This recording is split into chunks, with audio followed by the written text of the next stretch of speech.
This is gross. If you eat 2 of my brownies, you're not going anywhere. At all. Like, so wait, at all. You're not going anywhere. You're not doing any. The brownies are so real that I made this batch 2 weeks ago, and both me and my wife are like, yeah, no, we can't eat the. No, we're good. That's not a functioning thing yet. That's not even a tolerance thing. That's just like this is just too much. This one, that's yeah. Because when you're cooking with it all the time, things happen. Like when the quarantine first started, I was making brownies, and I figured out I made butter and stuff like that. So I figured out a way to infuse the icing, for lack of a better word. Yeah. And so as I'm icing the brownies, of course, like anybody else in the kitchen, I'm just, okay, oh, that's great. Yeah. Let me look at food, buddy. I'm pretty sure I went to sleep at around 6 and woke up at about 4 in the morning. Like, what happened? What did I do? I did something. I'm not too sure. So, yeah, most of the quarantine has been cooking, and due to the fact that I'm over 40 years old, a lot of this has been my body telling me, yo, you can't do this shit anymore. That day that we were supposed to do the show, my wife and I have been rather diligent about not ordering out.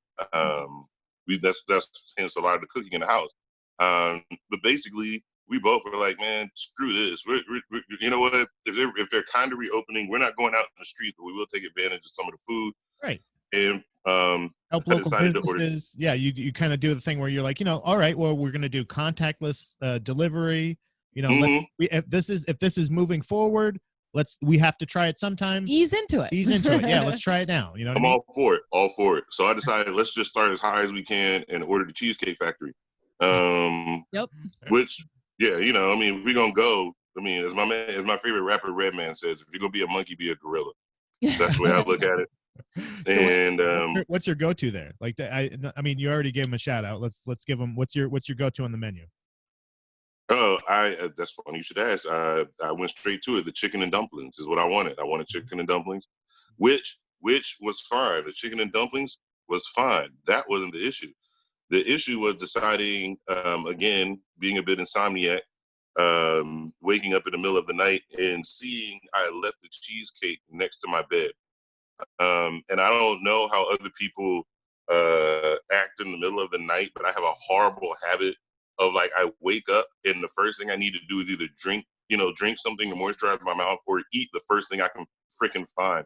Literally the first thing you can find. Like if you find the first thing edible, like not on the floor, obviously, if it's something that's, the first thing I can find, like I just reach, like I literally, like it's just that bad. Like, I've got to control myself. But the other night, that's what taught me, because here I am. I wake up, I look over, I see the cheesecake, and I was like, well, you know what? Fuck it. So I crushed the cheesecake.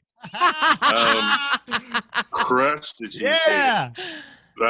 Without thinking about the fact that it had been sitting out, it wasn't cold anymore, and all that great stuff.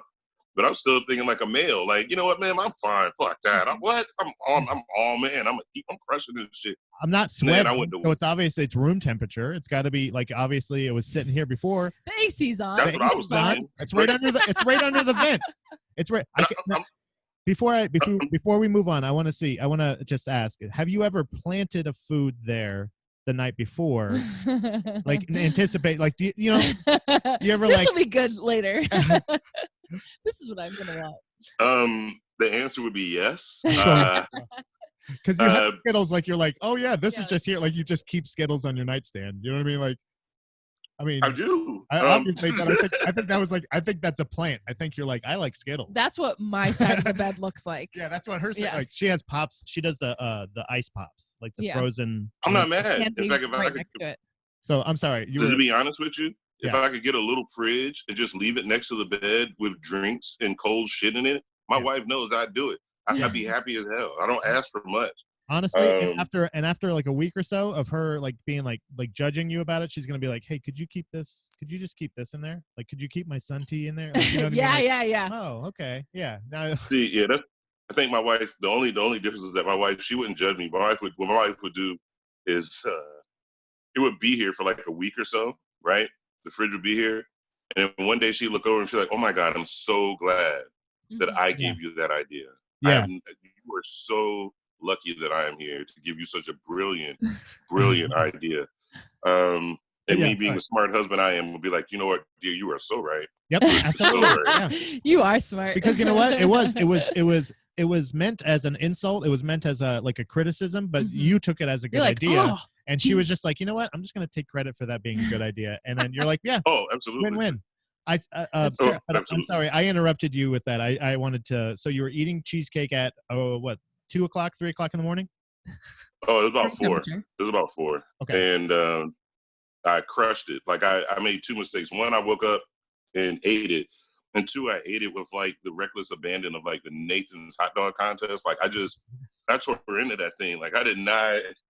It wasn't a gentle eat. It was like I was you were eating to win. Yeah. No doubt. Yeah. No doubt. I was down for the crown, baby. I was getting it. In a cheesecake eating contest all by myself. It was I look at it like the worst OnlyFans possible. Like it was the worst OnlyFans anybody could have done at that point.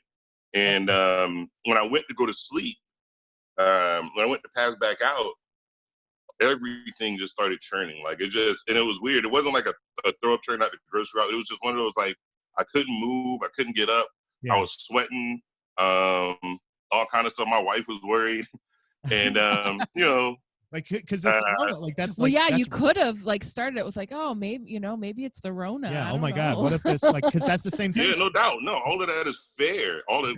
She went through all of that. She was doing her best WebMD impression and looking up shit like, oh, you're doing this, you're doing that. Yep. Didn't help that we had watched a Vice special about the coronavirus in China and how people were ignoring symptoms. So now she's like, "You're ignoring your symptoms." I'm like, "I'm not ignoring my symptoms. She's like, let me get some sleep. I'm sure this shit'll pass. Like, it'll pass. I promise you it'll pass." She was like, "No, it's like 1 o'clock and you're still asleep." I'm like, "Leave me out." Leave me out. Like I told you on the phone that day, man, like, I done made it all the way through this corona shit. I got friends of mine who had it, and it just blows my mind that I almost got taken out by a piece of fucking cheesecake. Like that, I've been, and my kids have been safe. We've been safe. Good. We were one of the few people to find disinfectant cloths and stuff like that around here, and so we had literally everything that you needed to make it through. But then you came across Cheesecake 19, and then you were Everybody else is gonna remember police brutality and a quarantine.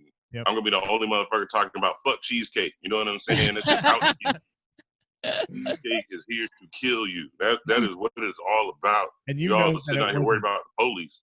You ain't never had cheesecake roll up on you late at night, have you? You know what I'm saying? You know what it's like to look at cheesecake up against the wall late at night. You know what I'm saying? Worrying whether or not you're gonna make it your next breath. You know what I mean? Like, you don't know what it's like, man. Cheesecake is evil. You know what I'm saying? It might as well be the 12. That's the way I'm looking at it right now. But cheesecake. Wow. Well, I'm just glad that you're okay. And Ralph Cooper, by the way, thank you for being on the show. I wanted to give you a formal introduction. Honestly, that was so. What's been the issue? Do you think with like food lately? Then, like not just like your food, not like like that, but like is it more of the kind of like I was telling you, my thing is anytime I have red meat or like butter, like pure like good butter, like real butter, not margarine or fake shit. Mm-hmm. Like I think it's like maybe like it's an intolerance. But hey, lactose I'll take. Racial, never. Not me. No. Good job. If I just fart a little bit when I have some milk, I'll take that. But you know what I mean? I think I'll accept that. Oh, you got your ringer on. Come on. I'm so sorry. But don't trip, man. I gotta turn them on. If I have like red meat or anything like that, like I just get like, I mean, pardon my French, fucking farty as shit.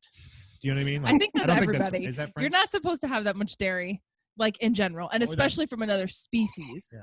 Like it should be in theory, milk, and that's it. Yeah. Yeah, in theory, you sound correct. It sounds right. I can first of all tell you that if you ate that much and you were in my house and you started farting, my kids would laugh at you incessantly. Why? Because that is my kids. My kids are truly super immature, and I love it. It's not like I'm encouraging them not to do it. My father, just as an example, was going through something where he had some medical issues, and it caused him to flatulate a lot. Now, my mom, of course, my mom and my father, they handle it like adults, and they just play it off. You don't make a big deal of it. It's a bodily function. Why are you laughing? It's not funny. Whatever. My kids were in the back of the car with my dad, and it started out as a snicker, and it just went from a snicker to a full-blown roar. And here's my dad calling me like, I hate your kids. I was like, what are you talking about? They're calling me farty granddad. Why are they calling me farty granddad? And here's my mom like, because you are farty. And the kids just break the seal. The kids just, they break the seal. So my kids have no, they have no, what's the word I'm looking for? Compassion for your bodily functions. Yeah. Good. They shouldn't. You definitely should laugh at it. Yeah. You have to have and the kids taught me, about the importance of a good fart joke. I think it's a 40-plus-year-old comedian. We always, there's a comedian, somebody's just been doing it for a while. You get cynical about certain things. I think you get bougie sometimes about the jokes you like to tell. Yeah. Versus I don't like telling Trump jokes because, but it's not funny anymore. Yeah. Right. It's not funny.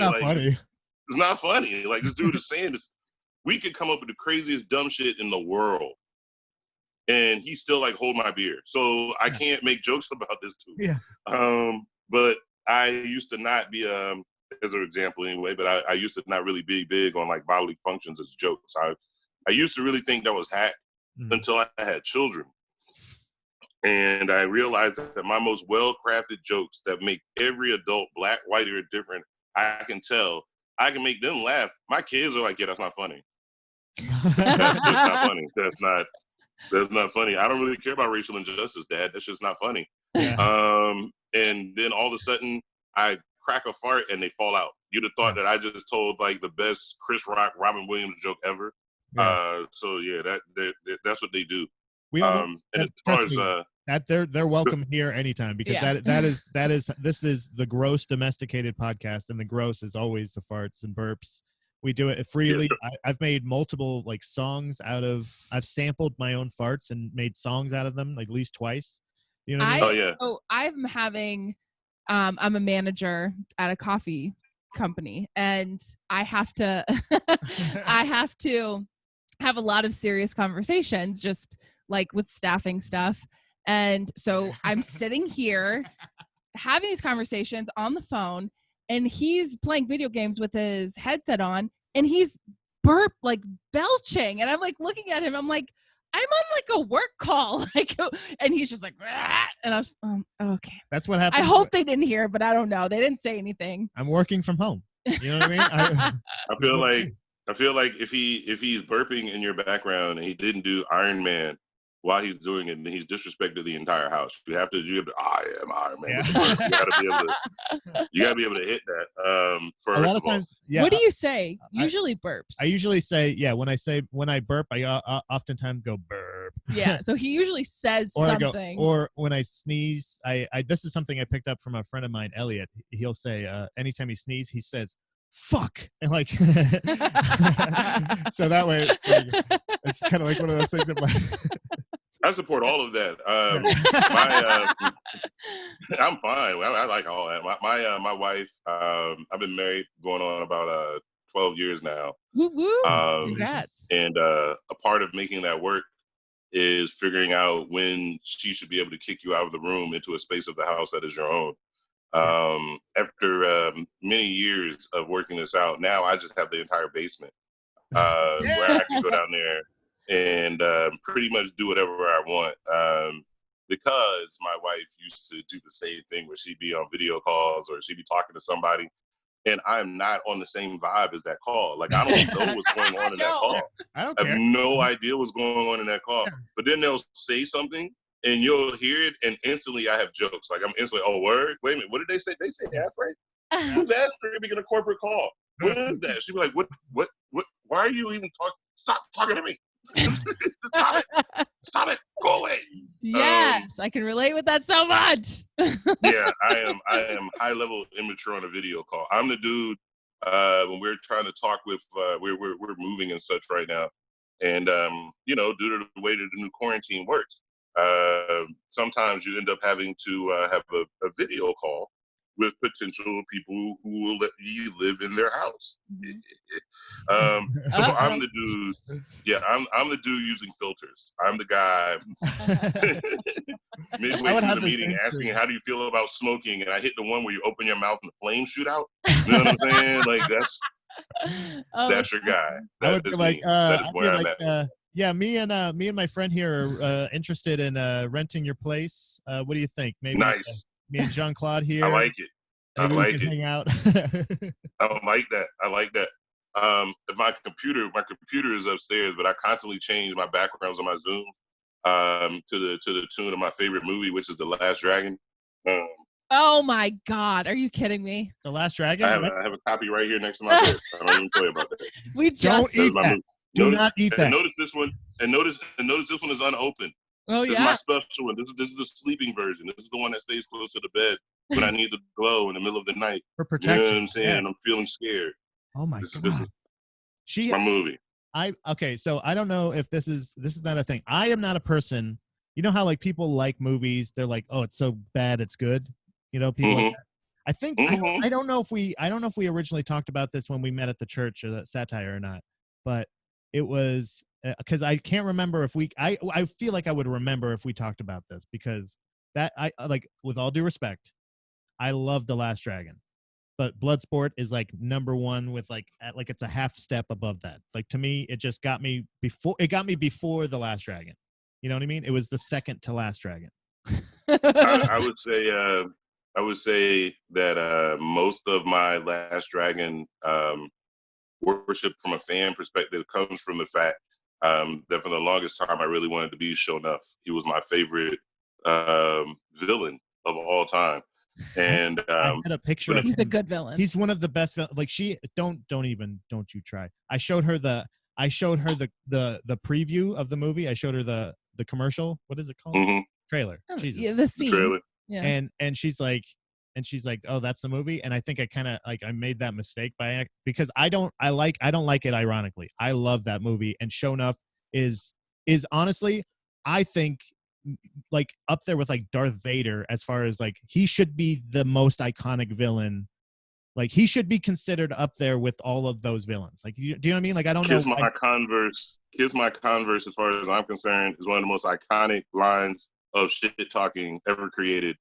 And you just can't say that if you're an Air Force One kind of guy, you just can't say "Kiss my Converse." You know what I'm saying? You really got to feel that line. Like it has to be there. Yeah. Bloodsport. Fun fact: I grew up overseas. Okay. And when Bloodsport came out, I was living in Korea. And where? In Rio? Korea. Oh, Korea. I was in Korea. Okay. I was living in Korea when Bloodsport first came out. In fact, it came out right before we came back to the States. And I can remember spending my last 4 months in Korea being scared shitless I was going to turn the wrong corner and end up in a kumite. But it was just one of those things that we all were like worried about running into the weird Belgian dude who could like do a split, you know what I'm saying, on a fence. Just that whole thing, man. And the dude, the big guy in there who, why can't I think of his name? Tony Long, I want to say. The guy, the big dude at the end. The one, are you talking about the bodybuilder, the Asian bodybuilder guy? Yeah. Big dude, huge dude. He was the main. He was. Oh, God damn it! Again, I can't remember. I watched this I watched this at the level of like it just is just part of my like head, but like a lot of the like finer details, because that guy a neighbor of mine back in Florida was really into bodybuilding and stuff like that and knew like professional bodybuilders. He told me that guy's real name, and then I'm pretty sure it's Tony Long. Yeah. I just can't pronounce it. It's Leung is his last name. Okay. And I remember that. I remember his name because it was my fear like, you know, I ain't gonna lie. Let's just be Yeah. honest. In the times that we are, there's some people who really don't want to turn into a dark alley and see my black ass. All right. Right. So the only thing that my black ass does not want to see is someone bigger than me who's not black, and that is him. Like I am good. Like I just him. Bolo. It's There's certain Bolo people. Young. Bolo Young. Bolo Young, that's it. Bolo Young, that's his name. That's his name. Bolo. I remember it being something very. I remember it being something very like simple, like Bolo, and then his character is Chung Li. I remember Chung Li because Chung Li, and he goes. Yep. I also remember them trying to give that guy a career, which was the best part, because like he was not meant for acting. He was not meant for deep stuff. Yeah. But the longer he stayed around, the more lines they gave him. I crush you. Will crush you. And then he's and his just cheeks are like, and his titties are bouncing and shit like that. And he's like clutches the thing. I love when my favorite, I don't know what it was. It was this small detail, right? So like you say he's not a good actor, right? Okay. But I feel like he stumbled on some really fucking brilliant shit, right? So Bolo Young, right? I feel like the more I try to pronounce it correct, the more it sounds like I'm doing it. Like I just trying to, Chung Li has the bandana, right? From the guy, the face guy, remember the biker? And he clutches it, but then like re-clutches it like this. And it's like, it's like at first, at first you were going to be like, yeah, fuck this guy. And then like, you're like, ooh, like, and it like makes a new noise. Like the sound and the video and like everything is just perfect. Like, I don't know if that was just. It sounds like when he first holds it, he doesn't make a noise. Yeah. But when he grips it, it's almost like somebody's like, it's like a rope sound. Yeah. Like I know exactly what you're talking about. It was like, I totally agree with you. It was just like, oh shit.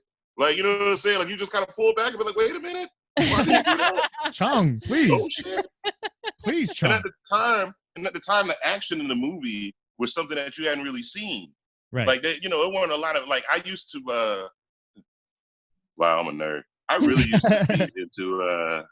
used to be into ninja films, ninja movies. Cause like back then you had American Ninja. I can't think of the white dude that was in there, but like they loved him. He was in everything. Then you also had a Japanese actor Sho Kosugai, who I'm always gonna be a huge fan of because he's the original bad ninja dude in like everybody's movie. Like he's the original bad mean dude. He's great. He's a great the Jet dude. Li of old. He's the old Jet Li. Yeah, he really is. Okay. He really is. Before all the Asian superstars were short. Right. He was still kind of tall and intimidating, and I like that about him. Yeah. But all of those movies, Michael Dudikoff, that's the dude's name. Michael Dudikoff is the guy's name from American Ninja. But I used to like all of those films. I used to really be into all of those movies. And then as I got older, I felt like my film taste went back deeper. Like the older I got more into like the Run Shaw films and like the H Brothers, all that kind of stuff. And then all of a sudden the Wu-Tang came out, and it was like, this is why I've been living my life. This is why I've been going down this path. You're like, finally, this is both my worlds combined. Like, there's so many different things where you're just like, I needed this. I needed somebody to have these two passions the same way I do. You know what I mean? Like, I needed this. And a lot of times it's something that I've grown with, definitely. I've grown and I'm learning the older I get, the influence of media on people and how I used to say how much it's how like I used to discredit it. I feel like if you were being raised by a certain type of media or certain thing, it was kind of lazy parents, but it's going to happen either way. Yeah. You're going to be influenced because no matter what, you're going to, at an age, you start to learn to not listen to everything. You start learning your parents are kind of bullshit at an early age, and you start getting those influences from movies and television and artists and stuff like that. Do you know why that happens? Like naturally, like teenagers just hate their parents? No. It's to make leaving them easier. It's that. I'll go with that. It's a transition like period where it's okay, like tensions are high, like get the fuck out of my house. And then it makes that whole transition easier. I'll go with that because I have a 13-year-old right now. So boy or girl? Yeah, girl. Oh, She's sorry. yeah. I need all We're the prayer, awful. all the prayer. And to be fair, she's I like to think she's gone through the worst of it, but like she went through it with a fucking sledgehammer. Like she didn't she didn't gracefully walk into 13. She kicked the fucking door in and was like, "What, bitch, I'm 13." Yeah. Finally. That's how I felt. I was like, I'm a teenager. Here we go. Yep. I knew it was real, like, and not even to go hard on her because she's been wonderful, to be honest, especially in the latter part of this quarantine. Oh. But in the beginning part, there was definitely one day where she decided to stand up in my face, and it was just kind of like, okay, wait a minute. I appreciate the fact that you're almost as tall as your mother, but I need you to realize that you're nowhere near as tall as I am. And if you cross this line, this is not going to work out well. Yeah. Neither one of us, trust me, neither one of us want this. You really need to think to yourself, is this the hill I want to die inside the house? Like, think about it like that. Just inside the house. Is this what you want to die on today? Because we could make this happen. Yeah. But I don't want this to happen. You got a lot of life ahead. You ain't even had high school yet. So yeah. But just give it some time, give it some thought, and you can get back to me. And let's just not do this now. We're both very emotional right now.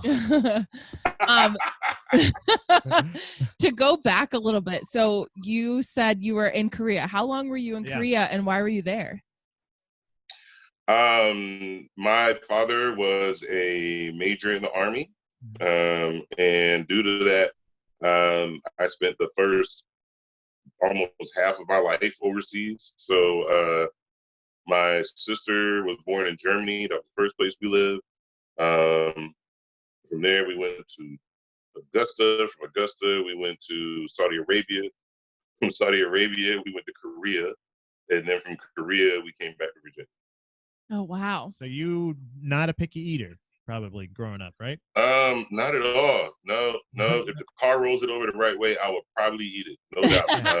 In the middle of the night. I'm about to say, hence Cheesecake Annihilation 2020. Yeah. Cheesecake Annihilation 2020. I mean, oh yeah, that's what it was. Yeah, but so what was that like? So when did you finally you finally just kind of planted roots in Maryland, or was it that later on?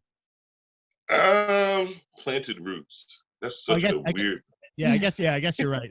That's how we always refer to it. That's our terminology in our household. Because I did not have any roots anywhere. I moved around constantly. Right, and my wife and I. It's funny. It's kind of the same way with us. The opposite with us. My wife grew up in Jersey her whole life. Mm-hmm. And I often tell her, I don't know what that's like to grow up in one place my whole life. I have no idea. Yeah. Even when it comes to moving in general, like as adults, as a married couple, that you want us to move somewhere, I'm like, okay, let's go. I don't. There's no like, oh no, what about my friends, my family? Yeah. I'm good. Let's go. Yeah, you trained for it. You were ready for it because that was her upbringing. She always moved around. I'm talking about it in therapy right now. I was like, I don't have any friends. I moved around a lot. Same thing. Like, well, I guess it was nice knowing ya. But in the same way, the person that she is, like everywhere she goes, she does make friends. So because I have to so quickly, so that way at least I have friendships. Yeah. So at least I can. It's like turning that trauma into a superpower. Yeah. And you're just like, look out. I think that's a good thing. No, I think that's a good thing. My growing up military, you were forced to learn how to adapt. Mm-hmm. I really didn't have the option to do anything else. And both of living in Germany, I was such a young kid that I remember it, but I don't. Saudi Arabia and Korea both left major impressions on me. For different reasons, I would say, but they both left major impressions on me. Major impressions. Would you say matter of fact, more positive than negative? Yeah, actually, okay, absolutely. Good. To this day, I still can't think of a prettier country I've ever visited or lived in than Saudi Arabia. I think a lot of people I hate saying this because I sound like a conspiracist, but I think the media has a lot of people fucked up about Saudi Arabia. Yeah. It is just as backwards as it is forwards, but that's the charm of the country. Isn't that the same way here? That's like you have almost 50% of the country, or not. Let's not even say 50% of the country, but just say a percentage of the country that thinks completely backwards than the other side. Like almost, in every single idea. So if you really think about it, wouldn't Saudi Arabia just be fucking U.S. the U.S.? Like it's just U.S. with like probably better looking people. No. Not better. You're like Saudi Arabia could be Idaho. No, it's let me. It could maybe it's just Des Moines. It's okay. So again, because we've been stuck in the house and looking at YouTube like it's a real fucking channel.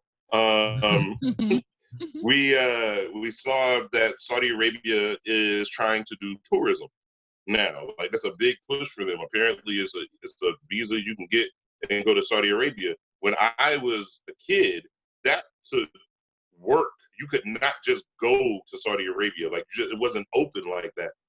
And when we went, and this is back in '84. I'm old. All right, when we first get off the plane, I was just talking to my dad about this last week. When we first get off the plane, back then they had the Matawa, which is the religious police, and then you have the regular police. Think about it like the regular police are rent-a-cops, and the Matawa is the FBI, CIA, and NSA all in one. Oh, except we only enforce religious laws. Like that's all we do. But like with the same force and pressure of like your regular cops. Like, you know, the regular cops would come around and people like, whatever. The Matawa would come around and people break like roaches with the lights on. Like nobody wanted to mess with those cats.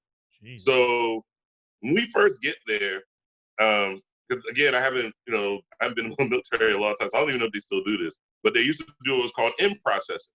So when you would get to a country in your first 2 weeks, the government would try and teach you everything that they could about that country, including cultural immersion.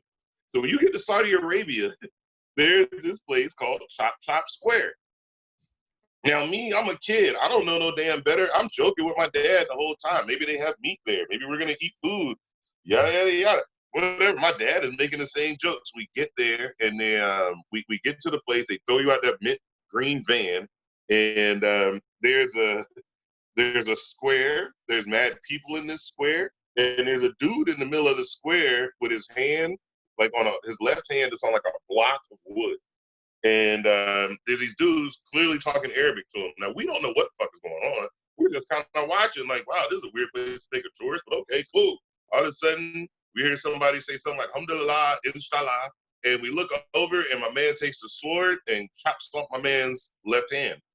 And we all kind of look at each other like, yo. Can we cancel our Uber? Yeah. Yeah. Where's the eye bleach? He just cut off. Yeah. And they calmly and casually explain it to us just like this. We need you to understand that you are now in the royal kingdom of Saudi Arabia, and that if you steal here and you are found guilty, we're cutting off your left hand, your right hand, so that you are forced to use your left hand, which is a sign of disrespect, for the rest of your life. And, all you can do is kind of shake your head and be like, thank you, sir. I won't steal shit. So thank you for letting me know that. And not to, huh? There's no left-handed people there? Well, that's the second part of this. Okay, yeah. So as a kid, no, we're kids, we're assholes. We don't know any better, we're assholes. That's all it boils down to. So if you see something and it seems strange to you as a kid, eventually you're going to ask, hey, why that? So when we first get there, I started to notice that most people, especially most of the men, their left hands, this whole side around their left hand seems to be stained, like a brown kind of a stain, like a henna stain almost. And they all wear very, very, very, very, very strong cologne. Now, mind you, this is 1984. So if somebody's watching this and you about to call me some kind of weird racist, fuck you. It was almost 2 decades ago. All right, so look. What basically happened is what happens in Saudi Arabia is there's no toilet paper. They're my very God, the that corona. fake. So they use their left hand to wipe themselves. You generally don't shake or touch people's left hands in Saudi Arabia, in the Middle East. You just don't do that. Everything you do is right-handed. A handshake is with the right hand. You say hello, it's always with the right hand. You don't do anything with the left. If you make the move with your left with certain people, it's a fight because and it's a Bedouin. It was a Bedouin lifestyle. So toilet paper and shit like that is a luxury to us. Yeah, But what they do have in mass is colognes and spices and stuff like that. And it's also they wash their hands tons and tons and tons and times a day. But it's pretty common. Yeah. You see people with stained left hands in the Middle East because they just don't use toilet paper. That's very, very interesting. That is crazy. And that at least, like, I would, you know what? I would say, would you mind explaining that to me before you explain to me the cutoff thing? Because I feel like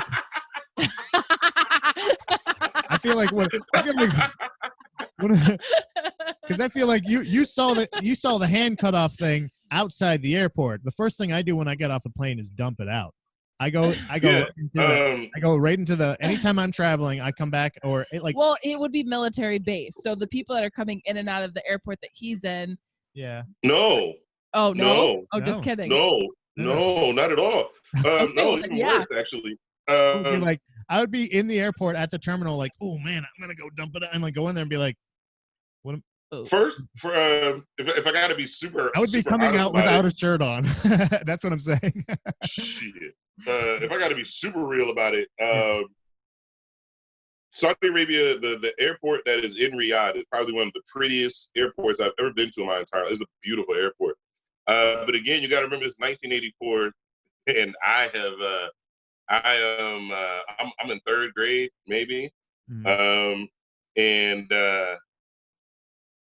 the guys in Saudi Arabia's airport literally roll around with like all the shit you see from Call of Duty for like no reason. Like these dudes have these major guns with huge ass scopes on them and shit. You ain't shoot nobody, but they look great. True story. My dad used to help run the base, and when you're on the compound, there's guards at the front and back gate. And when we first got there, the biggest problem was that a couple of the guards had killed themselves because, as you know, it's just like anywhere else. You wear security, it gets boring. So these dudes are standing up with their rifles with these crazy sharp bayonets, and these poor fellas fell asleep on the bayonets and killed themselves. What? Oh my God! So it was my dad, shout out Pops, who came up with the brilliant idea to take a small metal ball bearing and put it on the top of the bayonets so that they could still fall asleep on the bayonets without killing themselves. That's Saudi Arabia. Dad. That's good. That was a great adventure. Yeah, my dad's a humanitarian. That guy. He's all on it. Saving lives. Now that's a compromise. Yeah, exactly. Yeah. You still get your bayonets. Now, how funny would it be for them to be like, I'm gonna kill this guy, and then like they go like this, like, what's going on? Well, that's the other thing. I gotta say, the most peaceful, laid-back motherfuckers I've ever ran across in my life on Earth would have to be the Saudis, man. These cats ain't really about starting no shit with nobody. They were really chill. Yeah. They were always smoking hookah. I just didn't know what it was back then. Mm-hmm. And to this day, I like tea because of living in Saudi Arabia and how much they would sip. I couldn't smoke clearly because I was in the third, fourth, fifth grade. But I could drink tea, and they would sit up and give you the tea all the time. I used to get lit off that tea. It was really good. And I'm talking child lit. We're talking like sugar rush lit, not like, oh shit, I'm fucked up lit. It was definitely more of it wasn't like mushroom tea or anything. You weren't like tripping balls. Yeah, nah, it was more just of a bounce off the wall thing. Did you? Is that where you? I'm sorry. Go ahead. No, go ahead. No, please ask. I was gonna ask you. Did you? Is that where you became like a soccer fan? Like because of that? No, actually. Speaking of tea, all right, so you said tea, and I was like, oh yeah, he likes soccer too. He's yeah, I do. He's got a lot of British stuff in there too. Yeah. Yeah. There's a lot of that. Most of the schools that I went to as a kid were either British based or Canadian based. Like by the time I came back to the States, I knew more about how Canada was fucking created than anybody really. I couldn't. Crazy, diverse, wild history up there in Canada. Didn't know. Know now. I whoop ass on Jeopardy. Canadian Jeopardy. I'm down. Yeah, bring up Canada. I got it. I think Alex Trebek's Canadian anyway, so that's perfect. Oh, you're perfect. He would. Oh, we bond out. We totally bond out. In my next life, I want to live in Letterkenny anyway, so it all works out. I want to live in Letterkenny so bad. So many good things about that show. I still have not. I have not watched that show yet. I'll take it on your recommendation. If you say it's good, I mean. I'll say it like this. The guy that I came to Church of Satire with and met you, shout out my man Alan Sidley. Mm-hmm. One of the things I really like about Alan as a comedian is I think he's very, very clever with his wordplay and puns and stuff. And I definitely, I'm always going to think that there's a place for that in comedy because those are the subtle, clean jokes that you can pull off. Yeah. And then there's Letterkenny, who just takes all of that shit and they have a whole show where all they do is come up with different ways to talk about farting. And it is that's how you sell it. Look, I've had people try to sell me on this show right there, and that one sentence right there, you knew exactly how to sell me on it. To say, because now I don't know how many seasons there are. I will watch every one in anticipation to say, like, even if that one comes up, I'll be like, maybe this is funny, this was great, but maybe there's I will gladly go and find that show for you because there's two shows on Letterkenny that I could tell anybody if you really want to watch Letterkenny and get it off the grip. The show where they have and I gotta remember the exact show, but they have one where it's all about farting, and all they talk about is farting, but they don't talk about it like normal. It's just I can't even do it. It's so fucking hilarious. And then they have another one where there is a Mormon community that lives near them in Letterkenny. And their daughter goes missing one day, but her name is Glory Hole, and that's all I gotta say. They spend the whole episode looking for Glory Hole in Letterkenny, Canada. That's all I'm saying. That's awesome. And if you and do you like hockey? Do you like hockey at all? That's my favorite. That's like that and mixed martial arts are two of my favorite competitive we love sports. hockey. If you like hockey, and you have not seen Letterkenny, you are doing yourself a disservice because they even have my man on there. Oh, come on, reference to see his face. You seen Goon? Yeah. Sean, I love that movie. That's all right. So the dude Jay, not Shander State. Jay Baruchel. Yep. He's Jay from Montreal. Baruchel. He's a Habs fan. Yeah. Jay Baruchel had something to do with that, and I'm a lowly Caps fan for the record. I used to go back when I was at the Capitol Center. Yeah. And I was one of the only black people in Northern Virginia that played hockey. So I'm all for you. I'm a big hockey fan. Hell yeah. Honestly, that's my biggest thing is like every time I don't like the fact that people like think of that as like a white sport because like I've always like, and I've been lucky at least to like, I've loved like Ray Emery was one of my favorite players back in the day because he was a fighting goaltender. Wayne's I've been watching Wayne Simmons a lot of time, like most of the time I've been watching hockey and shit like that. Like there's PK Subban's one of like I love the fact that he is one of the faces of hockey right now. Yeah. So when we met, when we met, I don't remember if I told you anything about me and my hockey background and stuff. I don't think so. I think you guys talked a lot about soccer and then a bunch of other stuff. I was like, oh my God, you guys are instant best friends. It was like so quickly. It was awesome. I know we've changed subject a bunch of times, but I don't like this is exactly how this show is. Like this is the show. Don't like so like please I cannot believe we didn't even touch on hockey. Yeah, at that's all. insane. Like, that's crazy. All right, so the first thing is all right, we'll go backwards. So a couple of years ago, as I'm sure you both know, my beloved Capitals finally won that Stanley Cup that we've been looking for. We're happy for you. And again, I don't know if you all can tell that I'm black, and so I normally get really interested when black people do shit, especially in hockey. And the Capitals have had a wonderful, wonderful, wonderful legacy of great black players, captains, all that shit. So Devontae Smith-Pelly, was extremely instrumental in us getting that cup. So you can see right there, that's my sign. Wow. That's my sign Smith Pelly Pup. You know what I'm saying? Yeah. That's awesome. So I signed Smith Pelly Pup. I would go downstairs and show you my other prized possession when it comes to hockey, which is my signed Jerome McGinley jersey. Oh my God, Jerome McGinley. Yeah, so you're talking about.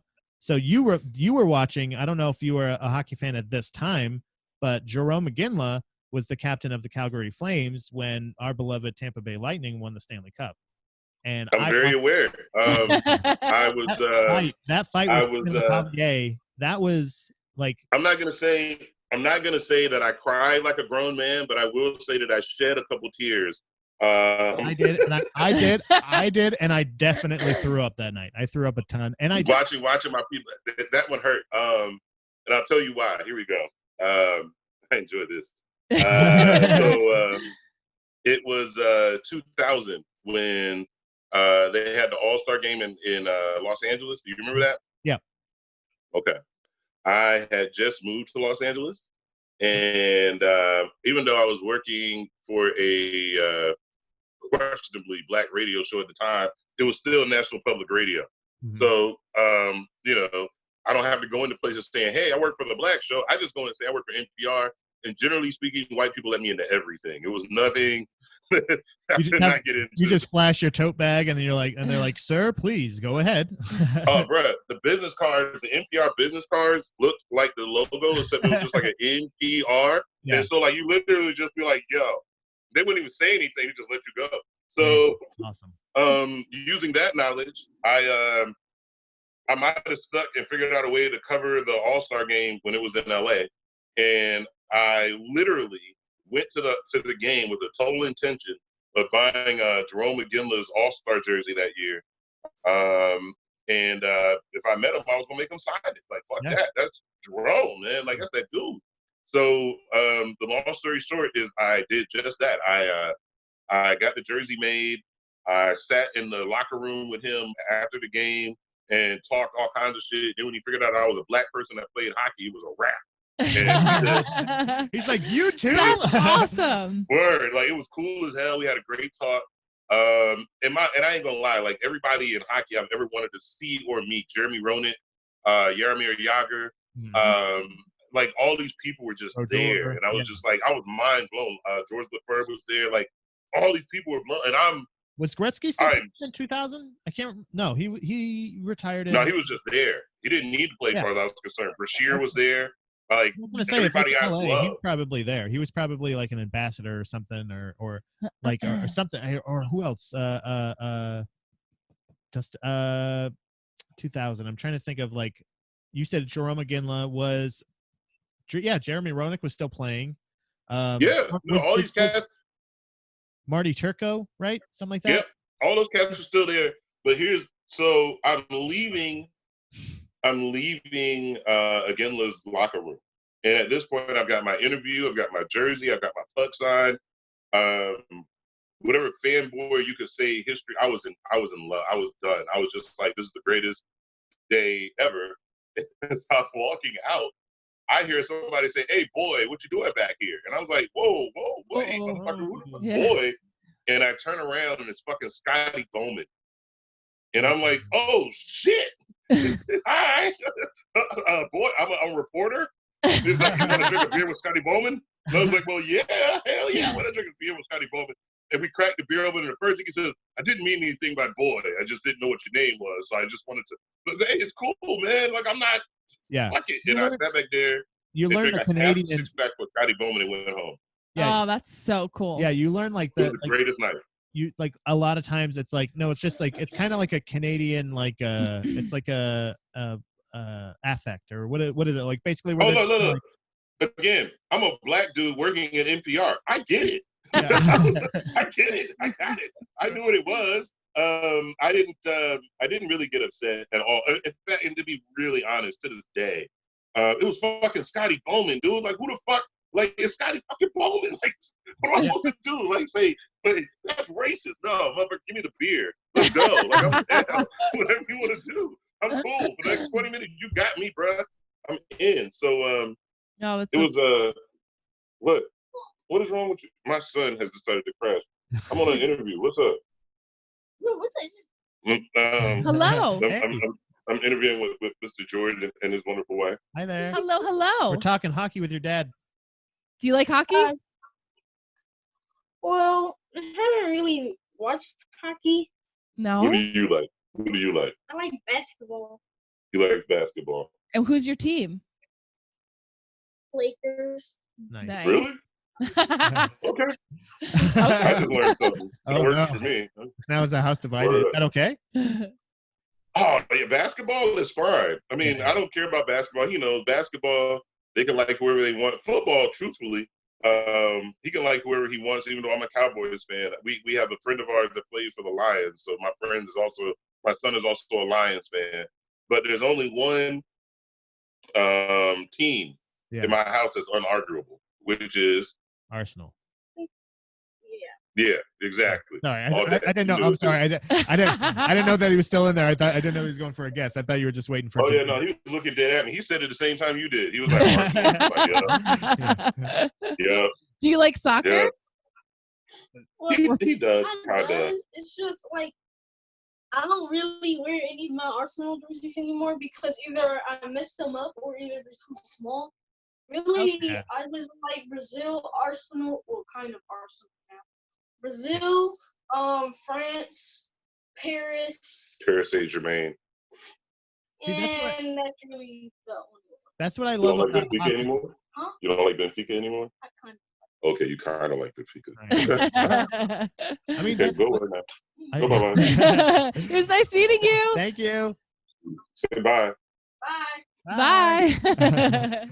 But yeah, that's what I love about it is the fact that like it goes into my love of I think that's why my two favorites have been like really narrowed down to MMA and hockey. I'm not huge on soccer, but I think it shares the same thing. Those are the most like international of all the sports, and like that is truly like that's what people love about the Olympics. That's what everybody loves. Like just the best of these places. Mm-hmm. You know what I mean? Like that's what I love about it, and it's got a cool like fun vibe. Usually, like even a lot of that stuff.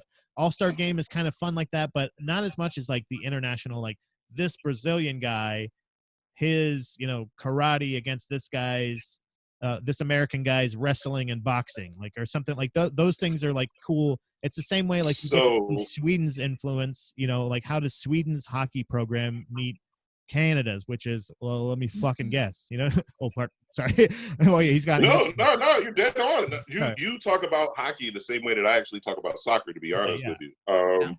And you asked me earlier as far as a country of influence, it was Korea. When I lived in Korea, embarrassingly but true. Not like you all. You've heard my set before, where I basically say I wanted to play basketball, but I'm way too fucking goofy in so many ways. I just couldn't do it. Yeah. All that coordination to dribble and run was not my thing back then. I wanted it to be. I worked at it, but it was just no good. The only sport that I ever naturally played and was good at off the grip was soccer. Wow. And and I'm not trying to go into a bit either, but I've been thinking about how to do this on stage that I don't know how. So if it ends up feeling like a bit, record it. You're fine. Don't worry about it. I preface things a lot of times. Like I like to preface thoughts of like, this was initially thought of as a bit. So if you hear this later on, just know that it's probably going to be a bit. So, but don't worry about it. I support it. All right. My parents, I said before, we lived overseas. And a lot of the things that happened when we were overseas had a total effect on me from high school through college. And when I go to pull my memories, this is why. So when it comes to Arsenal, we were leaving Korea. We had a habit of when we would leave a foreign country and come back to the States, we would travel as much as we could. So my parents allowed me to see other countries, other things like, whatever, it might've been at the time. So, it was 1989. We were going to England at the time. The English league was getting towards the end of the season. My dad doesn't know jack shit about soccer. He knows nothing, but he knows that I just made an all-star team and that I like it. So when we go to London, my dad decides, I'm going to take you to a real soccer game. And now this would be cool if my dad knew shit about soccer. My dad knows nothing about soccer, like nothing at all. All my dad knew is that they had beer, lots and lots of beer, and people were drinking. And my dad likes drinking. Oh, and then there were some black people. We'll go with the black people to the game. That way, we're sure to enjoy it. Cool. So we get on this train. We go 3.5 hours from London to Liverpool. Oh boy. We go to the Cop, which is a extremely traditional, a huge deal, Liverpool's home venue. Yeah. We stroll in with all these Arsenal fans. I didn't know. Like, we didn't know. Like, I didn't know Arsenal from a Liverpool, from a Manchester City at that point. I didn't know United. I knew nothing. I just knew that my dad was taking me to a soccer game, and that's all that mattered. And in Saudi Arabia and Korea, Korea too, they had more Pepsi and no Coca-Cola. So the big deal was, I'm going to this game, and it's all the Coca-Cola I can drink, and I am happy. Like, I am zoned out. We get to the game. The game is amazing.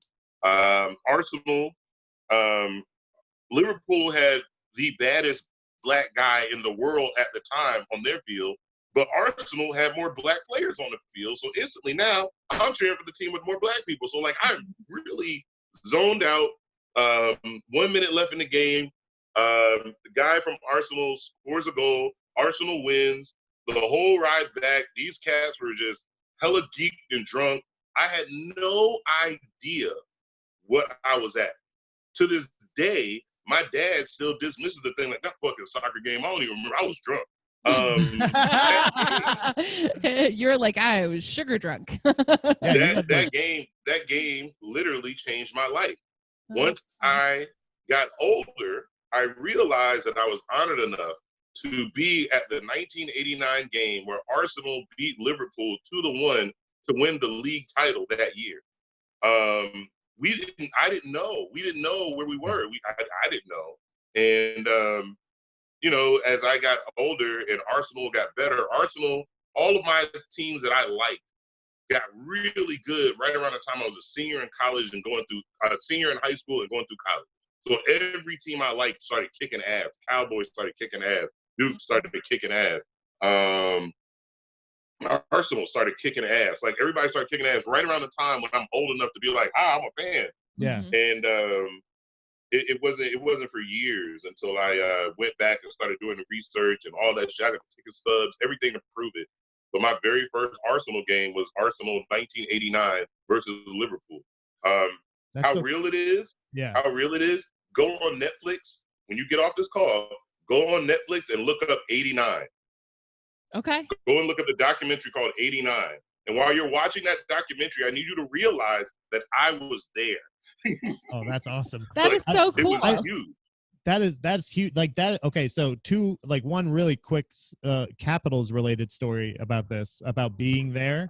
Do you know how like a lot of times you see like, so being a hockey fan from Florida, like you like until like we were leaving a couple years ago, like until then it still was like just started. You're starting to see other people that I don't know wearing wearing like Lightning stuff, and like people, actual fans, not just bandwagon fans or something like that. So hockey in Florida is not a huge thing. So a lot of times, yeah, it is now. A lot of times you see like for NHL Network or for ESPN or for like things that you like, you see like the little, they show the action, and I would always see like the stars of the NHL just fucking making my team look like garbage every time, because they were garbage a lot of times, right?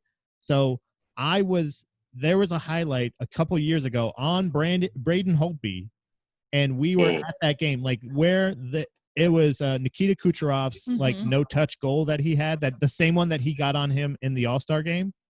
Yeah. Yeah. Get it to him again. Yeah.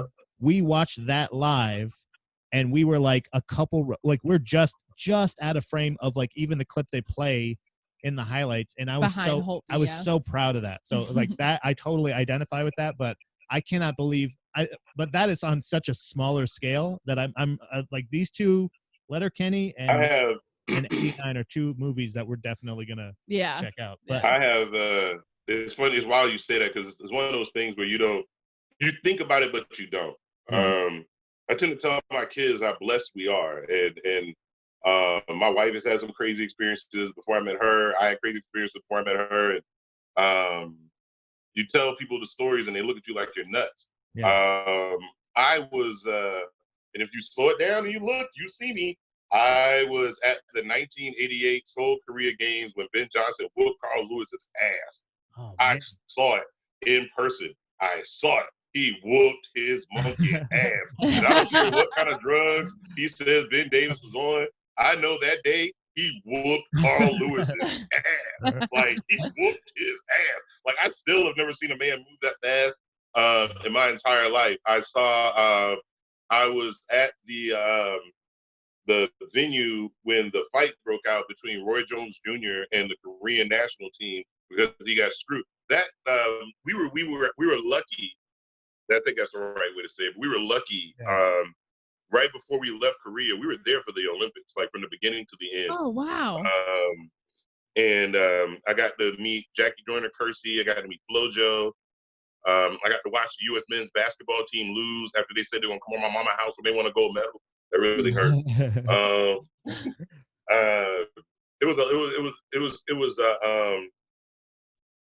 To go to an Olympics is I feel like it's a once in a lifetime thing. Those people who travel around and go from Olympic to Olympics to me are very, very lucky people. I agree with you 100% when you talk about just the pageantry and the beauty of the Olympics, because seeing the one in Korea, sport, it ruined me. It ruined me because when they had the Olympics in Atlanta in '96, I was in school.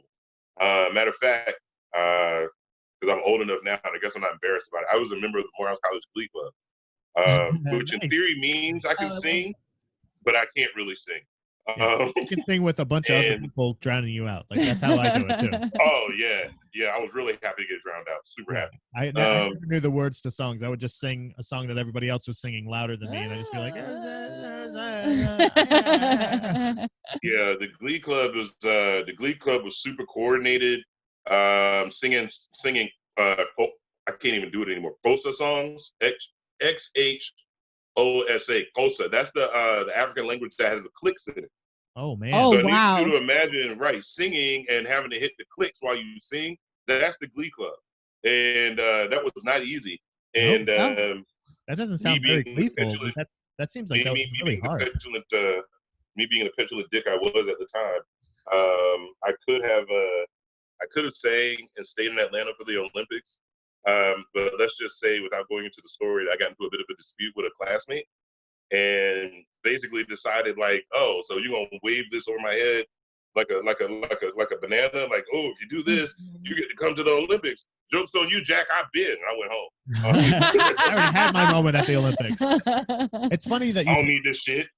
I feel like I was just as lucky to find hockey because I choose now. I a lot of times, like you picked the team. At least you rooted for the team that had more black players.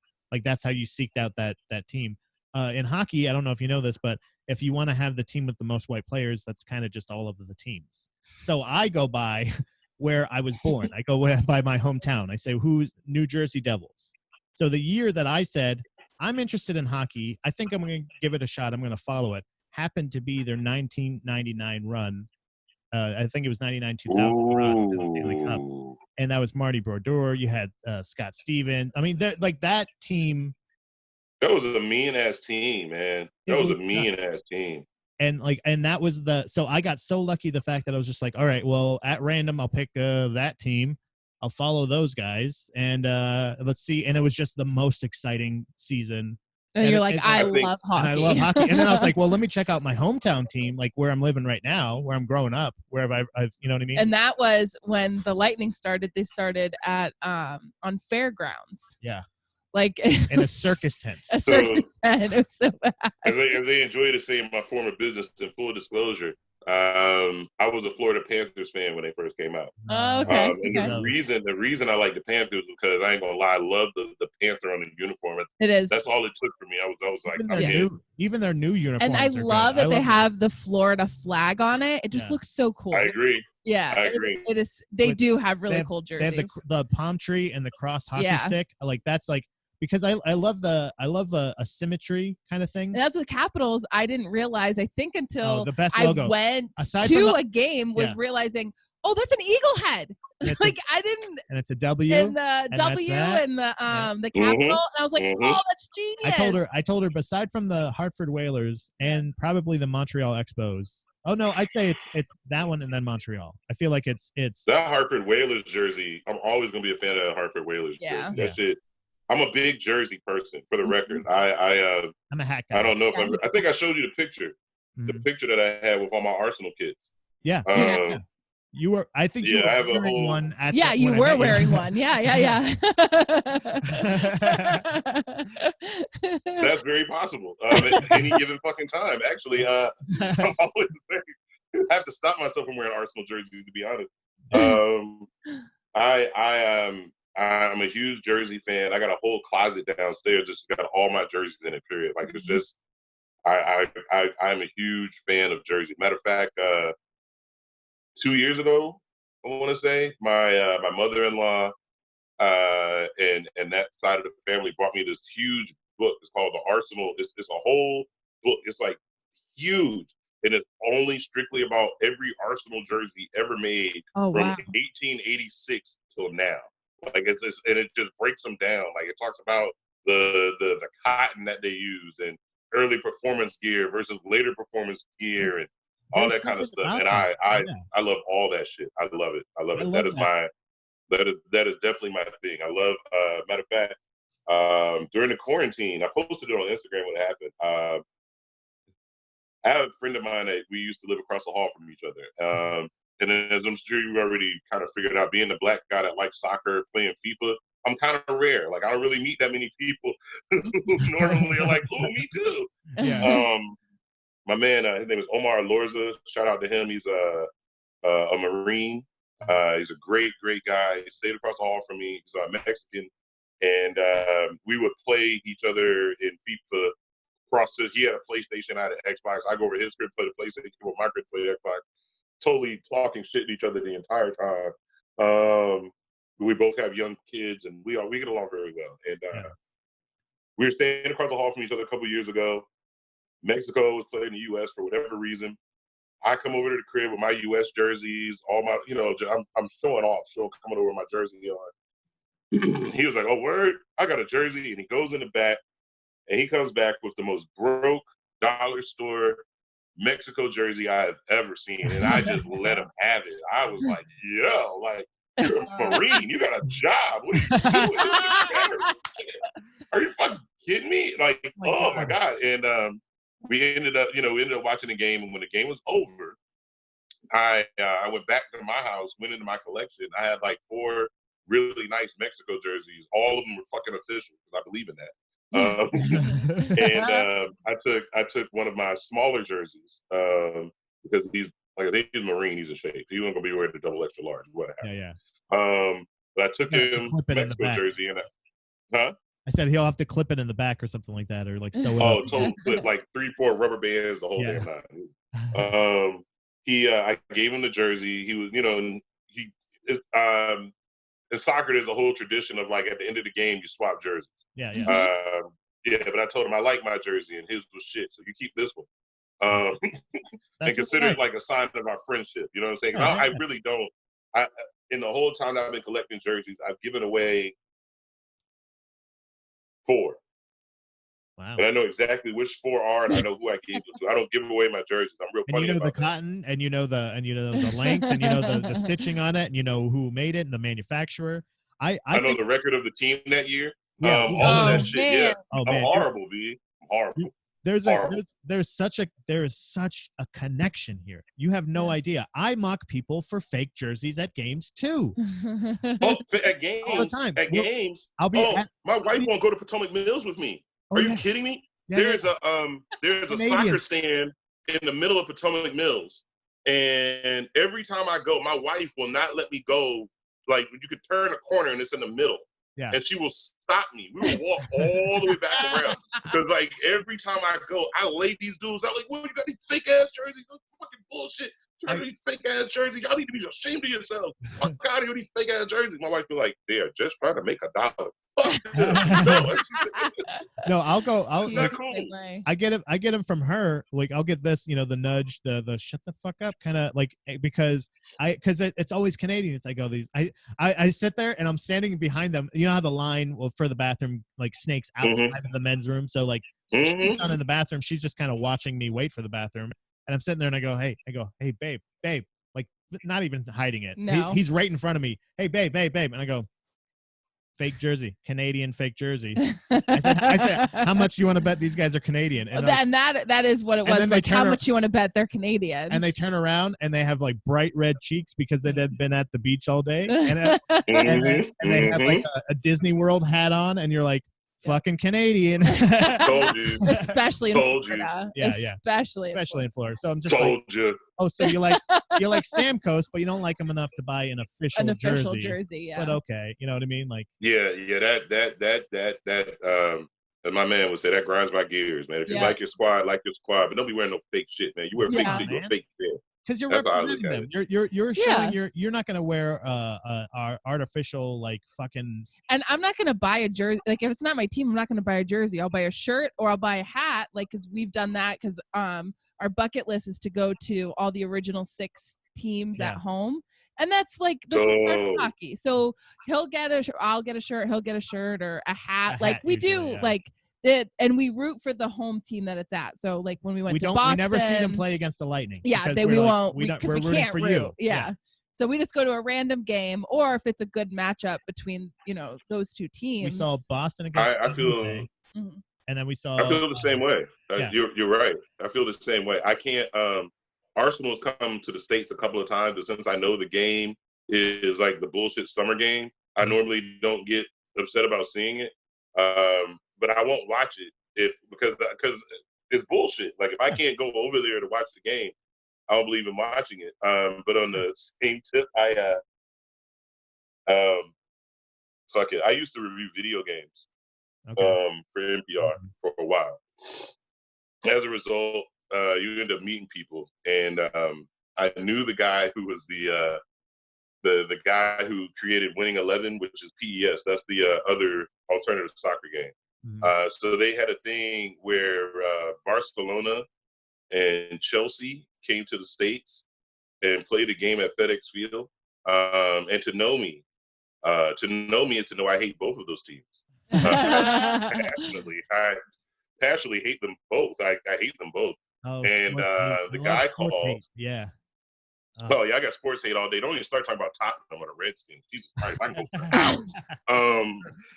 But my man hits me and he was like, "Yo, coming to town, Barcelona, Chelsea, drinks on us. We got the bus. What you want to do?" Deal. And I was like, "Yeah, if I go, my whole goal is to start a fight between the Barcelona and the Chelsea fans because I hate them both. So I don't. If you want me to go, I'll go."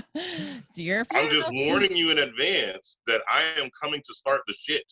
I'm not going to be there to be cool. I'm just letting you know, Rob, you're joking. I'm not. Okay. We'll find out. Yeah, and that's exactly what I did. My wife was with me. She speaks Spanish. So whenever the Spanish folks were saying some more fucked up shit, she'd translate. So they were trying to code it, and they were just like, wait, what a minute. What did I say? And then all of a sudden, it's like, here we go. Oh, yeah, we took care of all of that. It was a ball. A brawl almost broke out, and it almost broke out in my section. And I'm not saying I started it, but that is one thing I left that I the game do feeling respect. very fulfilled. I do respect that about soccer over hockey is the fact that the fights usually happen in the stands as opposed to on the ice. You know what I mean? Like, well, you know what? It's crazy you mentioned that. As I got older, the fans are tougher than the players. The fans like smash each other in the face, and then the players get brushed with something and they fall over. As I got older, that the outside element of soccer, the dirtier element of soccer, the older I got, that's why I'm a soccer fan. I love the history. And when you look into hooligan firms and soccer, there's such a wealth of amazing history. It totally got me into it. Matter of fact, there's a movie called Green Street Hooligans. Yeah. When it came out, I didn't see it in the theater. Matter of fact, when it came out, I was at my own little apartment. I was staying by myself, and at the time, I wasn't working. Yeah. And two of my homeboys that came over to the crib, so that we could watch this movie, so we could watch Green Street Hooligans. And Green Street Hooligans, in short, is basically Frodo from Lord of the Rings and Jax from Sons of Anarchy. Okay, all right? Yeah. They are the two main characters in the movie. And the whole thing is about football firms and hooliganry, right? So at one point, Jax turns to Frodo and he says, look, let me explain to you how this works. All right. Firms and football teams go together. And sometimes the firm will be good and the team will be shit. And then sometimes the team will be good and the firm will be shit. So for example, Arsenal, great team, shit firm. As soon as he said that, I literally got up, turned off the TV, went in my room, pulled out the biggest duffel bag I could find and started throwing my clothes in it, got my passport, and my boys were looking at me like this mid-movie right after the blunt, the whole nine. And they're like, yo, what the fuck are you doing? I was like, I'm going to London. So what do you mean you're going to London?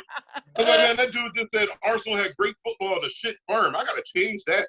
That is not cool. I don't like that. I'm going to go to London to be a bus driver and just go beat people's ass in the name of Arsenal and go to the games all the time and find some Snaggletooth British bitch and get married. I'm good. I am done with this shit. I am gone. And my boys at first, they thought I was joking. They literally had to take my bag. One took my bag and put it in his car and went home. The other one took my passport, put it in his car and went home. And they came back 3 days later like, are you over this shit? Are you over this shit? Because you're not going. Yeah. I was going to go. I just thought about that. That's the funniest thing, too, because I would not be a good friend in that situation because I'd be like, no, Ralph, come on. You got to stop. He didn't write that. You got to go after the writer who wrote that movie. Good point. Good point. You got to find his place, and then I would help you find that guy's address, and I would book the ticket for you while you were packing. He's an enabler. Yeah, I'm an enabler. I would absolutely, but I'm sorry, I understand completely because it's one of those things. Marty St. Louis used to be one of my favorites. Please, just give me a second, okay? Marty St. Louis. As soon as you said St. Louis, I know what's coming. Marty and St. it's Louis. going to be a minute. Marty St. Louis was my favorite. Awesome. He was my second favorite Marty of all time, aside from Marty Brodeur. He was my favorite hockey player of all time. And he was when he didn't get it, the reason, in short, I'll just give you a short thing. Thank you. He wanted to be on the Olympic team that year. Steve Yzerman, the GM of the Lightning, was the GM of the Olympic team that year. And he didn't want Marty St. Louis because he didn't feel like he would contribute. So he chose Stamkos. Stamkos ended up getting injured, but Marty St. Louis was very butthurt, right? He was still butthurt. He still got his spot. He got Stamkos' spot, but he still was butthurt. So around the trade deadline, he requested a trade to New York, to the Rangers. We are in a playoff position, and he was the captain of our team at the time. I have to give you preference. Like, what would you? No, I fully understand. That's the same way that in soccer, it's the same way that Robin Van Persie left Arsenal as our captain to go to Manchester United to win a title the next year, and I would never fucking forgive him. Like he could literally rescue a whole thing of abandoned black children on the back of a semi in fucking Ferguson right now, and I still would not let it go. Yeah. He'd do all that shit, and they'd be like, "Oh my God, you saved all those black kids," and I'd be like, "Yeah, but you still left Arsenal for United, you dick." It'll never. Exactly. I'm with you. Like when you said Martin St. Louis, I knew what you meant. I knew what you meant because I remember how many people were upset over that shit, and I felt it. Not enough. They still retired his fucking number in our arena. I was happy we got Callahan. I always loved Callahan. We upgraded, baby. Yeah, we traded captains. That little French Canadian prick. You know I mean, to me, what y'all are talking about would be as if like Ovechkin just decided one morning to wake up and go play for Philly or fucking Pittsburgh. Right. And I would personally. Or Tom Brady just going to Tampa. Yeah. How about that? How What about the that? fuck? How about that? How about that? And he took Gronk with him. Yes. With him. I'm still in shock over that shit. Like, if we do have football, I'm all about the hate that he is about to receive. It is going to be unreal. Well, a friend of ours is a big Bucks fan. Mm-hmm. So Cam Bertrand, we had him on our a couple episodes ago, and he brought up a valid point, and he was like, I don't want an off season for Brady. Like, I want to see Tom Brady playing for my team right now. Like, I don't want him a year older. Like, we need him in his prime. And I was like, oh, that's a valid point. We can't have him sit for a year. So even if there's no fans, like, he's like, just play. Throw his ass out there. No, I'm totally with that. I think some of the trades and shit that they made in the offseason of the NFL, if they end up having a season, everything is going to be fucking different. Like, it's just, they changed everything. The only people who didn't change anything is my shit squad, the Cowboys, which I refuse to really talk about because there's so many problems. It's so problematic even being a Cowboys fan right now. It's not even right. Like, I don't know. The only thing that you could be lower than a Cowboys fan in the NFL right now is definitely a Redskins fan. That is the only way that you could go lower. There's no way. Because both of our teams are just so embarrassing from the top down. It's not even right. Like, just. I was, when I was more of a football fan, I was a Jets fan. So trust me, I understand. Oh, I grew up you enjoy pain. Fan. Yeah. Oh, yeah. Oh, you both enjoy pain. Yeah. That's good to know. Both enjoy pain. There's a show with Dwayne The Rock Johnson that's going right now. It's the Titan Games. That's what it's called. Mm-hmm. And it's almost like American Gladiators, but then at the end of it, you end up going against somebody tough.